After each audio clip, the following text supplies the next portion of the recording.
سلامات احنا هبلي كل قرنات عالم كنكم مدبات مرب نيوز اب مكهتا اللي تركبوا كبرات تخاتلتي مبارنا الساعة السيزة وادتنا يوم حادش تحابريت هاتيزنا لكم متينا لنا نمكهتا لكم نعدم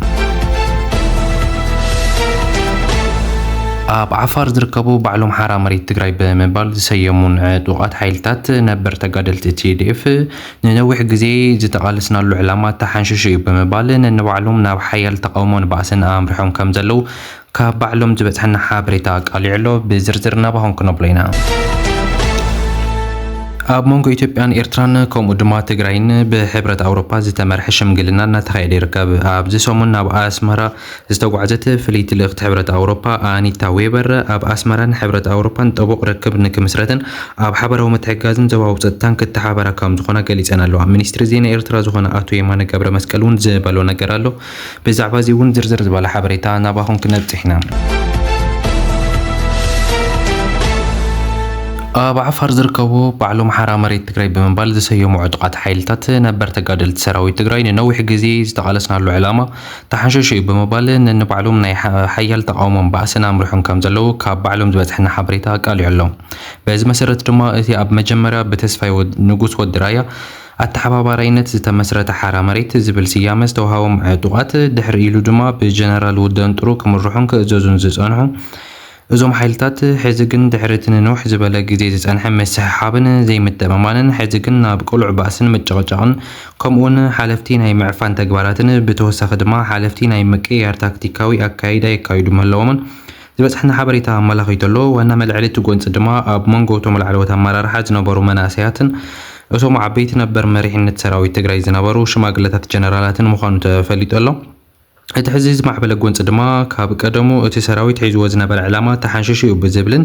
እቶም ደለይቲ ለውጢ መናእሰያት ብዝሓዝዎን ብዘልዕልዎን ብመናእሰይ ኢና ንምራሕ ንስኻትኩም ዓበይቲ ኢኹም ኣይትመርሑናን ዝብል ከም ዝኾነን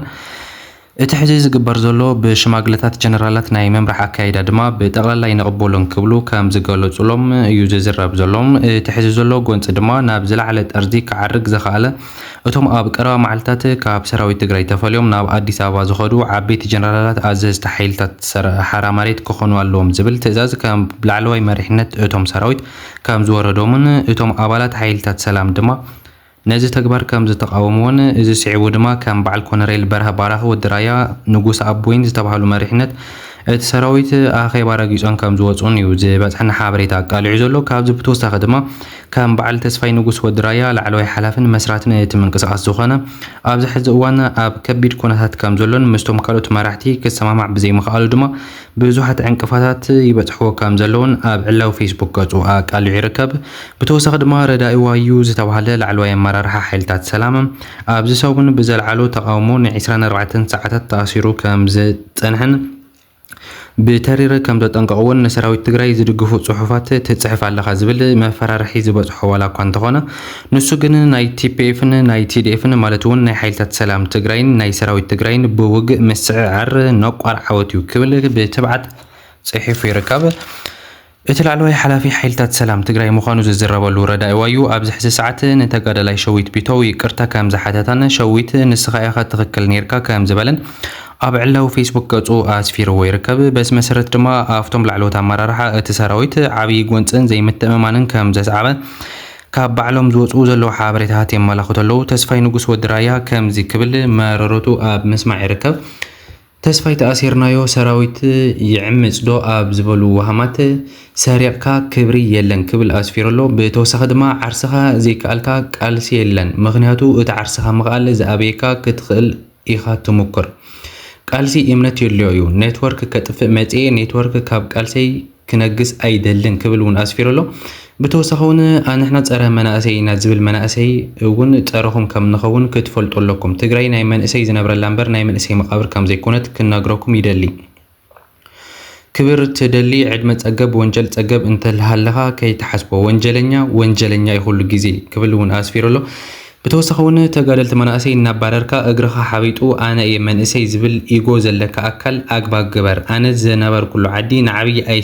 سجدن تسجدن هتصاونتيو انون بصراحه قالسن يامن اسكب موداتون قالس مس بصوتي اب حوت كنبصو حينا تشعته بدلن تشعته موتن انت موصون كقبولاي مس اليانس زغبركوم قال زاتخنا يومن ناي تግራይ ناي هاجرن قالسي قال كيدان انت زاتهو مسبا اي كحدومن كبرون يغبوم اب كبيد فتن ኣለኹ ግን ክብድሆም እየ ምክንያቱ ኣሚነዮም ዝወጻኹ ለባማት ሰባት ኣብ ጎነይ ስለ ዘለው ክብል ኣብ ፌስቡክ ገጹ ኣስፊሮሎ ማለት እዩ ክብረት ተኸታተልቲ كم زفلت اتي اب حرا مريت زلو سراويتات ناي عطقات حرا مريت ويكا عطقات سلام تግራይ ኢሎም ዓርሶም ዝሰየሙ عطقات በብግዚኡ እናተበታተኑን እናተ ባኣሱን ናብ ትግራይ ናብ ዝነበሩ ናብቲ ናይ መሳርዕ ናይ ሰራዊቶም ክምለሱ ብዙሓት ርኢና ነርና እንተኾነ ግን እቶም ዝተረፉ ኣብኡ ዘለዉ ክሳብ ሕዚ ሰራዊት ድማ حزون اتي زقصل باسي اب مونغوم قصيلو خم زلون اتم مريحنتاتهم دما ننبعلهم يباسون بانا توتيرون كم زلوني نتنغر زركب نزي سعيبي دما حزي اب مونغوتهم نعاتهم ززوم صنحو كم بعل جنرال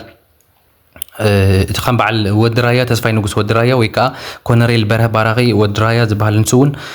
كم دما اتم حزي كاب تግራይ اب قربا غزي زخدو سلسته عبيت نبر مريحنت سراويت تግራይ مالتون كم بعل جنرال غوش غبره كونريل كبده فؤادو جنرال ودباتن زامسلو مريحنتات ازياتهم نافتي ناي